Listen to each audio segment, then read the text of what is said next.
দোস্ত, স্বৈরশাসক শেখ হাসিনার ক্ষমতাচ্যুত হওয়ার পর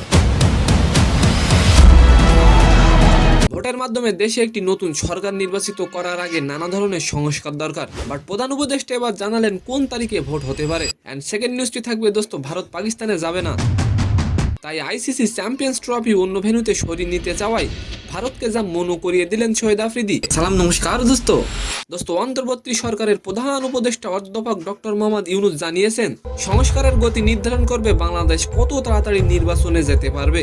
দোস্ত, বুধবার আজারবাইজানের রাজধানী বাকুতে COP29 সম্মেলনের ফাঁকে বার্তা সংস্থা AFP কে এই কথা বলেন প্রধান উপদেষ্টা। দোস্ত, আপনি কি চান ইউনূসকে 5 বছর সময় দেওয়া হোক দেশ সংস্কারের? অবশ্যই কমেন্ট করে যাবেন। প্রধান উপদেষ্টা বলেন এটি একটি প্রতিশ্রুতি যা আমরা দিয়েছি, আমরা প্রস্তুত হওয়ার সাথে সাথেই নির্বাচন দেব। তিনি আরো বলেন সংস্কারের গতি নির্ধারণ করবে বাংলাদেশ কত তাড়াতাড়ি নির্বাচনে যেতে পারবে। দোস্ত, অন্যদিকে ভারত পাকিস্তানে যাবে না, ওদিকে পাকিস্তান চ্যাম্পিয়ন্স ট্রফি আয়োজন করতে রাজি না, তাই আইসিসি চ্যাম্পিয়ন্স ট্রফি পাকিস্তান থেকে সরিয়ে নিয়ে অন্য ভেন্যুতে নিয়ে যেতে চাই। এতেই আবার পাকিস্তান ভাবছে টুর্নামেন্টে অংশ নেব না।